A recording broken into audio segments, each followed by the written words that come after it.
Ici, dans cette vidéo, c'est une vidéo qui va être très courte, puisqu'on va parler des derniers calques à créer, outre ceux qui sont en 3D ou propres à Photoshop ou Cinema 4D.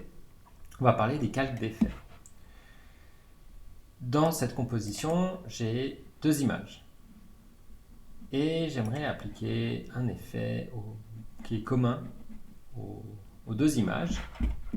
Donc la méthode numéro 1 serait par exemple, taper tonnerre et puis ensuite l'appliquer sur une première image.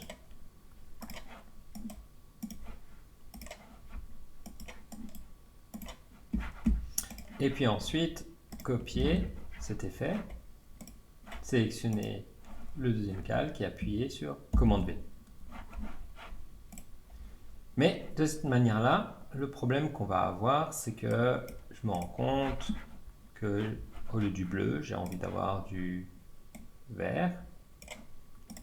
Alors dans ce cas-là, je vais devoir retourner sur l'autre calque pour changer, pour du vert, et il va falloir que je copie-colle le code hexadécimal pour être sûr d'avoir la bonne chose.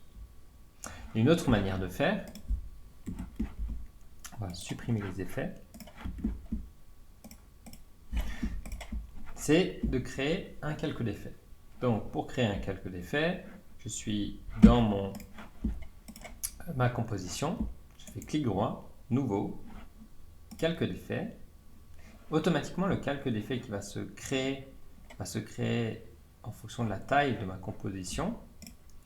Et si je fais un clic droit sur ce calque, je me dis faire apparaître et afficher la source dans le projet, on va voir que After Effects va créer un objet, un solide, comme un solide, qui s'appelle calque d'effet.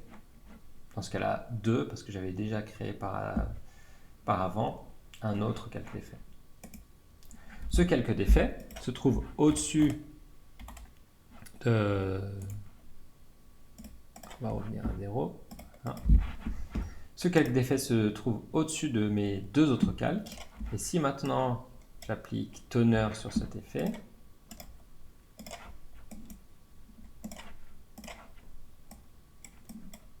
et que j'applique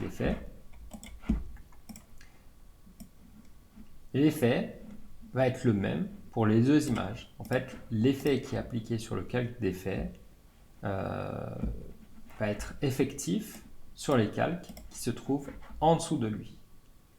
Puis le meilleur moyen de le différencier, c'est aussi de le libeller différemment.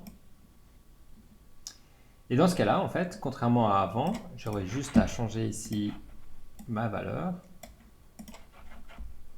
pour que les changements s'effectuent sur l'ensemble de ma composition. Ce qui est très pratique dans le cas où, par exemple, j'ai une composition avec pas 2 éléments, mais 10 ou 20. L'ordre du calque est très important, puisque si je déplace mon calque d'effet en dessous, par exemple, de ma première image, alors l'effet ne va pas s'appliquer sur la première image, mais sur le deuxième. Voilà.